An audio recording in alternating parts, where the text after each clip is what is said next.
ekyo kye nayogerera. Abasajja balekerawo okulaba abakazi ng'enkoko. Tetuli nkoko, tuli bantu.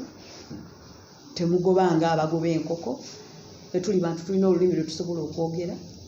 Jangu nkwane nkugaane oba nkukkirize. So I wasn't raped, but inappropriate touches ze ziriidinga ku ki rape. So ekyo mbadde njagala nti clearing. Then abantu mwembi bonna be mbadde mumwogerako mu mawulire si beebo. Omuntu omutuufu namututte ne mukwasa, head of CID, nabaddeyo jjo. Nali wakugendayo I think last weekend, ne nali mu East nga nkola nesisobola. So nagenzeeyo buli kimu ne tukihandulinga. Then abalala mmwe abadda ku social media ne musekera ebintu nga assaults. Ne mubifunamu mmwe ng'eyo time gye mufunye mbu okukuba amayinja. Noono ye yafunyeyo ekimuluma katumalirize ddala. Abannayuganda nze mbaagala nnyo because ndi Munnayuganda, siina wakulaga. Singa nayinawo nandigenze. Hi. Kati incident eyo sigenda giwanvuya nnyo. Yagenda kubeera short and precise. One, I wasn't raped. Yagala ekyo kifuula very clear because video yange abantu abasinga bagikutula mu byomu mu ndowooza egyasobodde. Naye yalina kyetegeeza ng'oggyeko buli omu kye yagifuula. So, one, for the people abaali misled by be bawulira, kubanga ebiseera ebisinga ate abantu abalina ebikyamu beeboogera ennyo. So, one, I wasn't raped. I've never been raped. Two, ekintu kye nali njogerako kyaliwo. Omuntu sigenda mu bagamba because ekyo si bwe njagala okihandulinga. Nagenze wa CID, the head of CID, Mr. Magambo, ne twogera ne handinga over omusango ogwo. Bali mu kukola investigations ku muntu oyo. Namukwasiza abantu bennyini okola ki omukwasa. So twakijje mu nsi nakikwasiza amateeka. Nali njagala ensi ekimanye so that omuwala yenna ali eyo. Kubanga bino ebintu bibeerawo buli kanaku. Bwe mba mu mmotoka yange kisibagamba nti tebankwata ku nsi. Ndi muntu, ndi muyimbi. Bwe mba nnyimba ku stage, pita abawagizi bange oluusi ku stage. Bwe nfiiringira safe, ne bajja ne tuzina, abakuba ebifaananyi ne babikuba. Of course bankwatako, but bakutteko batya. Siri mwana muto, nina emyaka 32. Okuva ku myaka 14 ndi mu eno industry. Manya abantu ababi, ndabye abantu ababi, bad men, good men. As a young girl who has grown up in the industry, siina kye sinnalaba.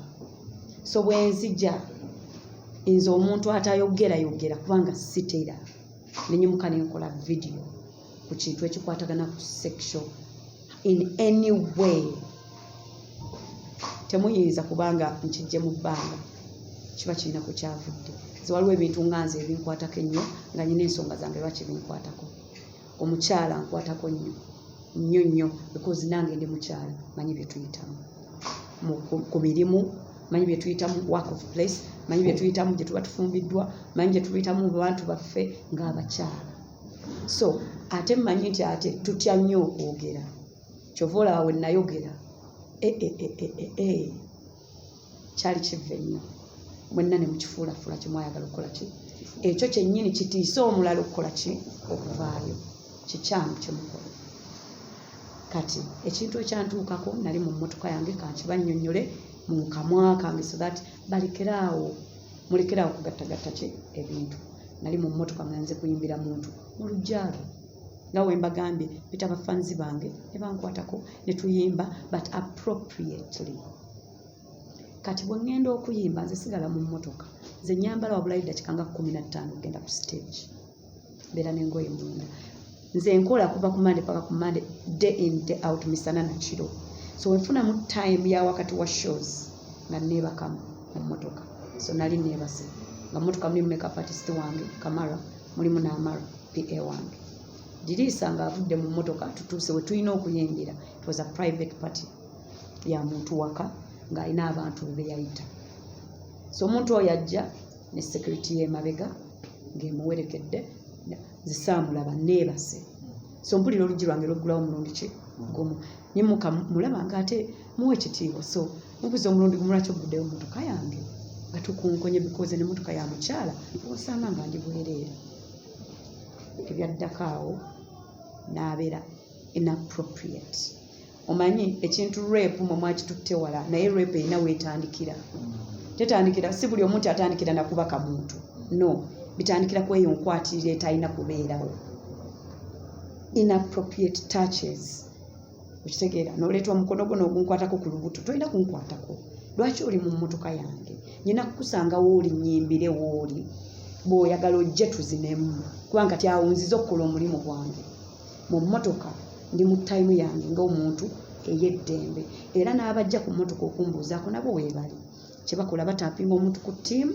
ne bamuzza ebbali twagala kubuuza kuki ku Sheebah abantu ba ttiimu bakimanyi nze oluusi mbeera mu mmotoka yange neebase wiigi yange teriiko ndi mu mmotoka so gw'ojja buzi oggulawo lwaki oggulawo mu mmotoka y'omukyala and then bwe nkugamba tomala gaggulawo n'olaba attitude yange lwaki teweeyongerayo ate gwe n'osigala ng'okola ki okyajja ng'okyabeera inappropriate so nze ate ebyo ebintu binkuwulirako ddala waya ze noona n'abafanzi bange mu kiseera bali inappropriate kunkwatakwatako otalina kunkwatako nyambadde akantu kange kakomawa kiryoke sikugambe jangu okole ki nkwateko no gwendekanga bw'okola ki bw'ondaba omukyala yenna omubiri gwe kiri gyali okugukozesa byekyakola ki mubiri gwe naye gwagutunuulira si gugwo gwe kikulu mu mutwe kikyo kikontroling kubanga toli nsolo tetuli nsolo tetuli nkoko mbuwolaba enkoko ng'ogirippira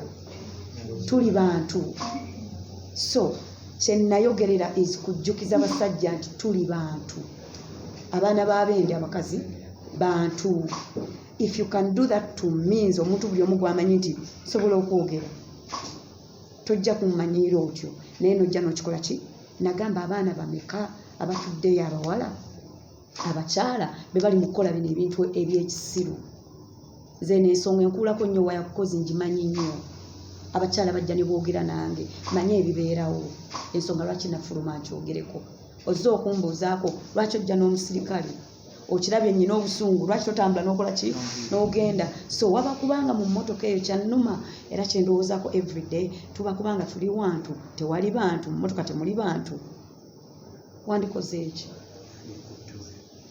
ekyo kyenayogerera abasajja balekerawo okulaba abakazi ng'enkoko tetuli nkoko tuli bantu temugobanga abagoba enkoko tetuli bantu tulina olulimi lwe tusobola okwogera jangu nkwane nkugaane oba nkukkirize so I wasn't raped but inappropriate touches ze ziriidinga kuki rape so ekyo mbadde njagala nti clearing then abantu mwembi bonna be mbadde mumwogerako mu mawulire si beebo omuntu omutuufu namututte ne mukwasa head of CID nabaddeyo jjo nali wakugendayo I think last weekend ne nali mu east nga nkola nesisobola so nagenzeeyo buli kimu ne tukihandulinga then abalala mmwe abadda ku social media ne musekera ebintu nga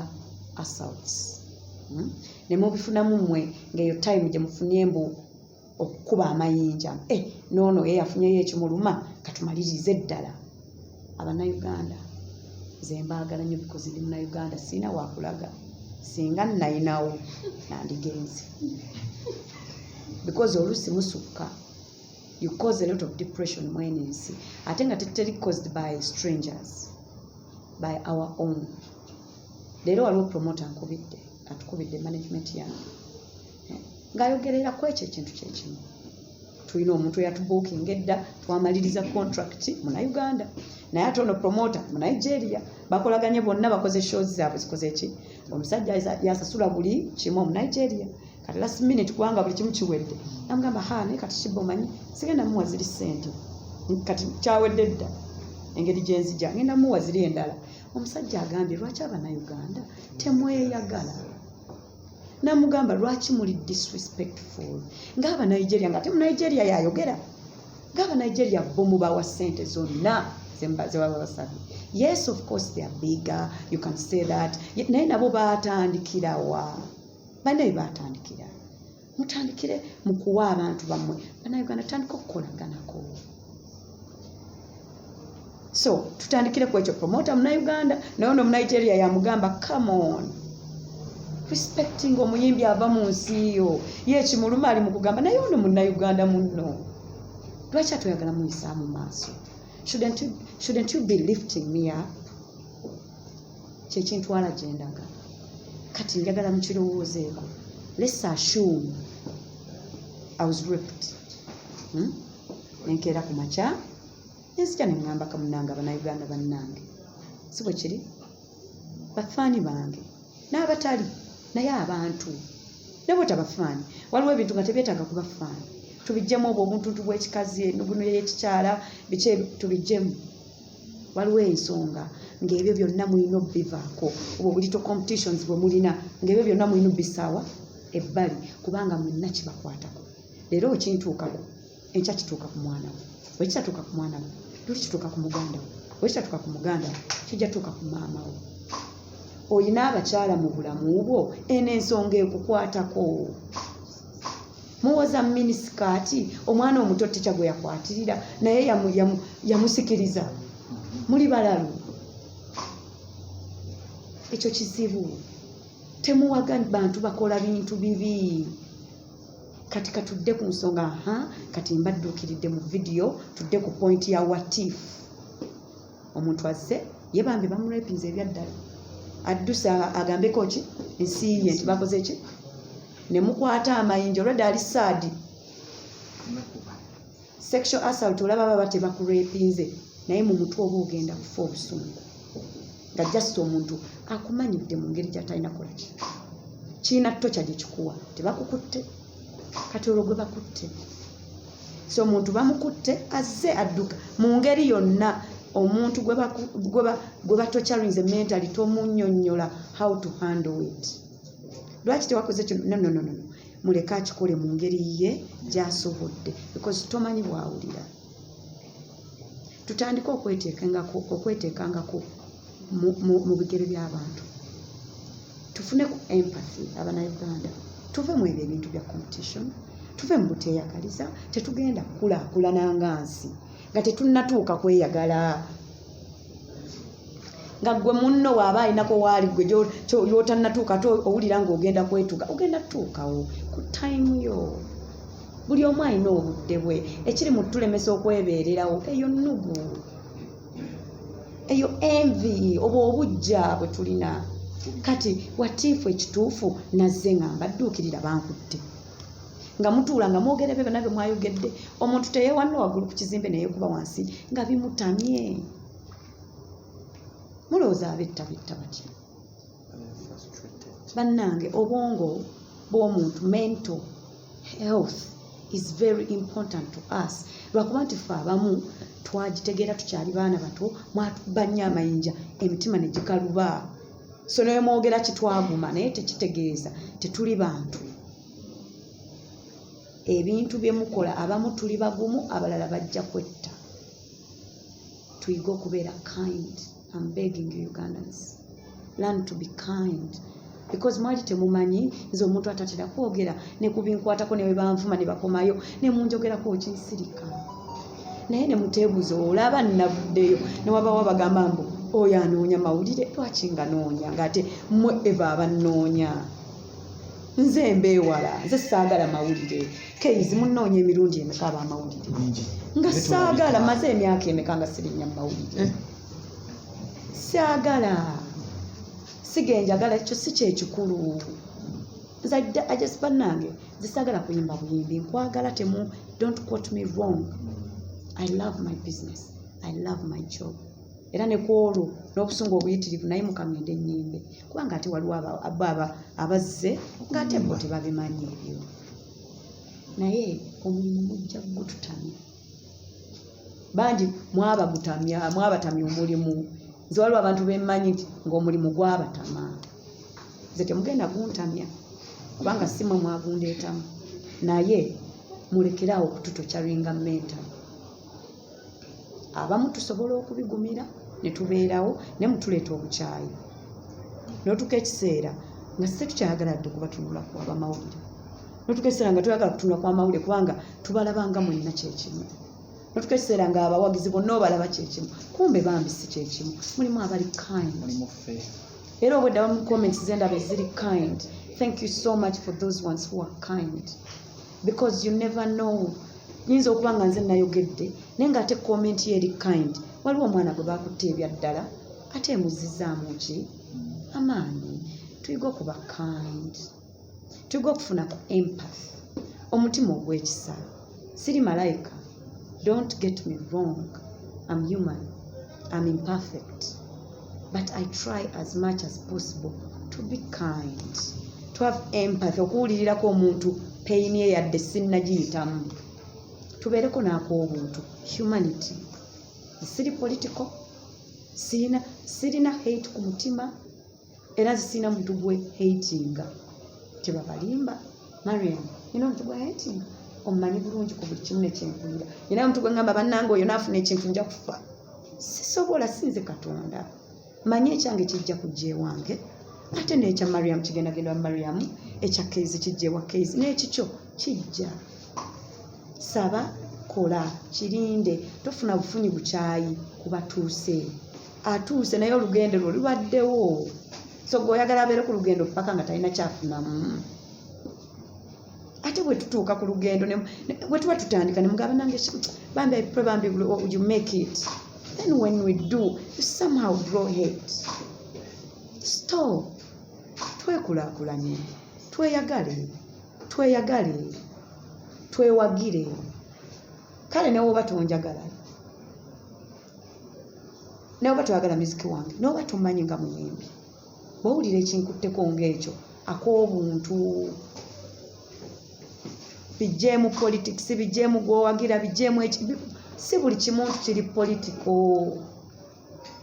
Waliwo ebintu ebimu, waliwo abantu nga ffe nga tetumanyi bintu bya politics. So ffenna temuyinza kulowooza nti tulowooza nga mmwe. Goyinza okuba kyolowooza naye ng'ate nze nzize kwogera ate ebyaddala kuyamba muntu atasobola kwogera. Nze mmanyi bakyala bannange batya okwogera, nakirabye lwaki batya okwogera. So please, I'm requesting my beautiful country that I love so much, everything I have, nkikoledde mwene ensi, buli kimu kye nnina mmwe mumpagidde, kikoleredde naye ate era mmwe mumpagidde, mwene ensi. So njagala ate nammwe mbaagaliza nga bwe munjagaliza, naye tuyiga okubeerako n'ekisa. Tomanyi kisa kyo oba kigambo kyo kirungi bwe kiyinza kutaasa muntu. Buli omu alina burdens ze zaakaaringa, naawe oyina nange nnyina z'otamanyi. So tokuba mayinja ng'akuba ekiti. Tuli bantu, yadde mutulaba ku stage awo eddakiika 13 oba 3 oba essaawa 2 oba n'olaba vidiyo, tekitegeeza nti omumanyi. Nina nange byempitamu byotakola ki? Yes, be kind. Tomanyi nsonga lwaki nayogera, tomanyi nsonga lwaki kiri personal. Maybe one day you will know, but for now just be kind.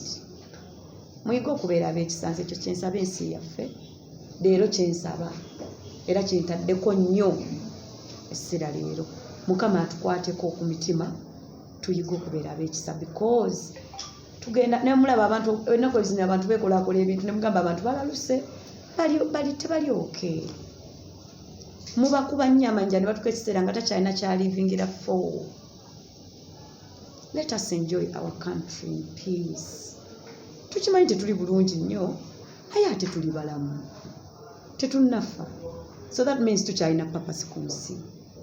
Tetwekuba mayinja. Olina ebizibu byo, olina byodiringa nabyo byosimanyi, nange nina byodiringa nabyo byotamanyi. Nze nzija ku stage nkuentertaining, obeere happy. Lwaki ate gunkuba amayinja? So you say you people love us because we make you happy. Please try and be considerate. That's all we ask from you. Be kind. That's all. Leero nze kyenjabadde njagala okwogera mubuuze ebibuuzo byammwe ebirala kye mutategedde. Ebibuuzo saagala mukyuse ebigambo byange buli omu abuuze. ategeere omukono gwasose gwabadde gwa Sanchez buli omu akufuna omukisa ogubuuza ekibuzo kyaga Sanchez okuva ku Ki Promotions the Galaxy FM. Sheebah, hi everyone. My name is Sanchez. Sheebah nina ekibuuzo okuva incident eyo yatuukawo lwaki olwodde lately. Is it because of the pressure from the first son because obadde traumatized? Honestly speaking, nga bugambye ndabika nakyogedde naye notapaying attention. Nagamba nalina shows byonnayogera nze sayina incident yagenda ku police. Ekyo sakirinako muntu because nali ngenzeko ku police nesiwangula ate nga nalina okuwangula, if you know what I mean. So kuluno saata wanyegenda ku police nakozeseza social media platform yange ennyeni gyenkoleredde okuli abantu bange bendowooza abajja okufaayo. So ekyo kyennyini era kyenanyonyodde n'omukulu Mr. Tom wa head of CID yambuuziza nti lwaki tewajja wano, eŋŋamba nze ne muwa incident yange gye siyinza kubawa wano, timunange nze sinnafunako mukisa n'abantu ba police, sifunangako justice ku police. Naŋŋamba ekyo kikyamu era njagala okugamba kigenda kutereera, nenjogerawo n'omuntu aŋŋamba nti no, this time you'll get justice, I promise you. Era kyovula ye gwe neesize because yantunudde mu maaso gange naŋŋamba no, that is wrong, you should get justice this time. So I trust him, I trust he's doing the right thing. So yensonga lwaki saakola ki, kubanga nze sifunangako justice nga ngenze ku police era nakinyonnyodde.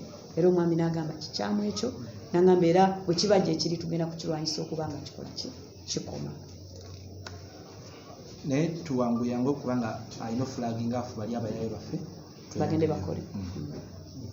Mayanja Mayanja Geoffrey kuva ku Monti Radio Sapienza. Tulaba nti ekintu ekyo kituuse ku okuba nabawala bangi lwakuba nti abasinga tebasobola kuvaayo tebanadowooze abibaddewo naddala mu music mu studio ezo abamu bapromota babakola byebakoze abamu ffe aba media radio tvs babayi babutuusiza n'abamu bavuddewo kati waliwo omwana gwe nalabaawo yavayo ku Dr. Andre n'ayogera bwe tekikutuukangako ekyo wali nga otalalika era kuba kati bwoyinza okuba abaana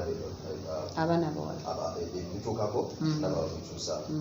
Nze honestly tekintuukangako ate era nja kukunnyonnyola lwaki. Nze okuva we natandika okuyimba nali muzinyi nga sinnayimba, saali muntu wa n'essaawa eno siri muntu we tumala okukola ne twesanga ne tunyumya.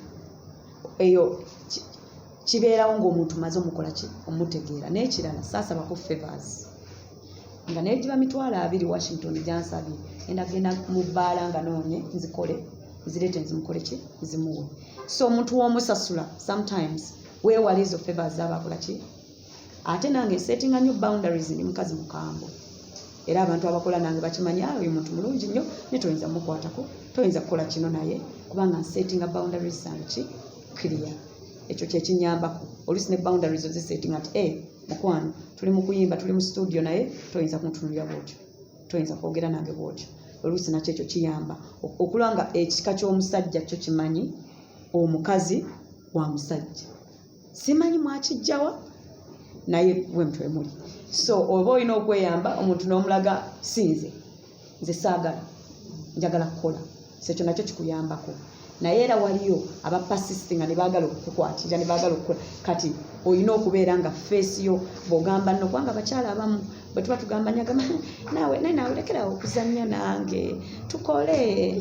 Nze siri bwentyo ogamba ssebo totunula nange tontunulira bwotyo amagulu go sitole kinaga totunula amagulu gange si kyekyo kyenza okukola ki okukola. Kati bw'owulira tooni yange omusajja bonna bamanyi mumanyi abasajja baba bamanyi nti onayagala mukwana ono tayagala. Bw'owulira tooni yange you back off. Kati ekyo nakyo kikuyambako. Ekyokubiri bw'olaba alemeddeko ng'oyo omutaba toddayo kukola naye ng'ogenda producer omulala kireme kuteeka mu position nga lumu toyina muntu yenna oli wekka. Then ekirala sirinyangako mu studio bw'omu ekyo tekibeerangawo kubanga nze seesiga abasajja munansonyiwa byempulidde bingi byendabye embirabe nga bwe nkugambye mukwano one day you will understand naye nze seesiga basajja ate kati omusajja ne bagamba ticca yatutte omwana mu toilet n'amukwatirira ticca omwana w'emyaka emeka temwesigika olina okubeera nga oli protective kubanga owesatu wamulabyeko ki ate nze alina amabeere okitegedde obwo obusonga obutono ne mukwata ente who does that okitegeera so for me to elaborate don't trust men naye bagamba nti anko mubirabye ba anko bye bakola n'ogezaako n'okunnyonnyola mami n'agamba tawaana okukyogerako yagala kuwayiriza kojjaawo ne ba anko temubeesiga nnyo ne ba anti temubeesiga nnyo just abantu tubeere careful n'abaana baffe betulekera kubanga omwana mulekera omuntu ng'olekawo n'abantu abalala obateekawo kamera bw'oba osobola ya ebibuuzo biri banning ne abataxi nabo batuwe betukole speed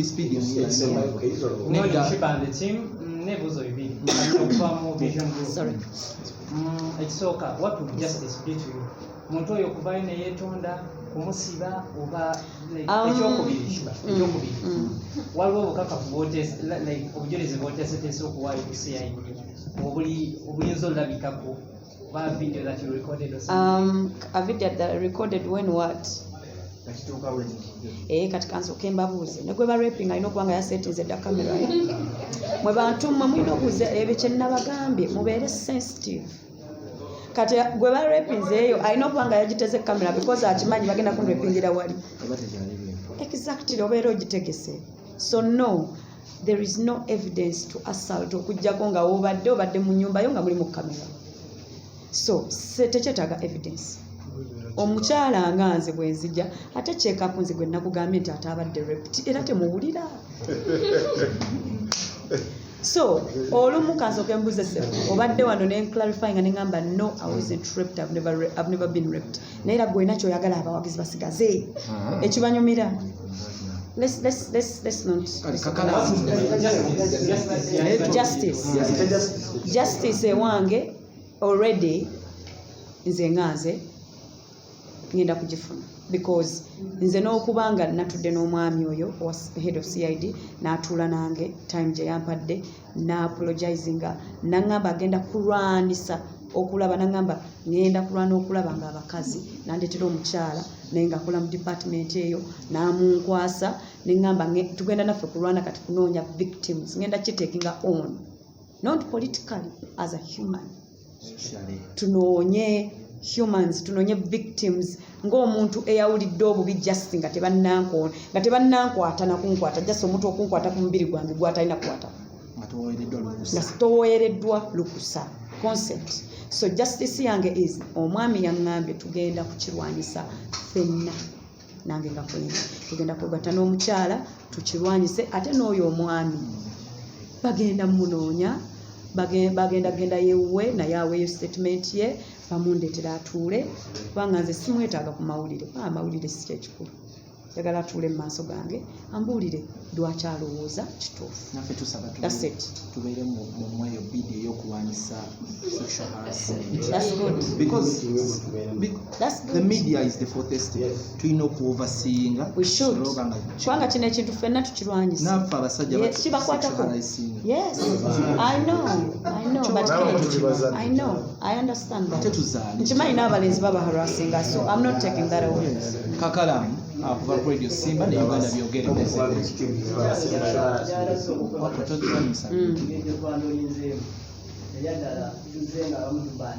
Nkimanyi.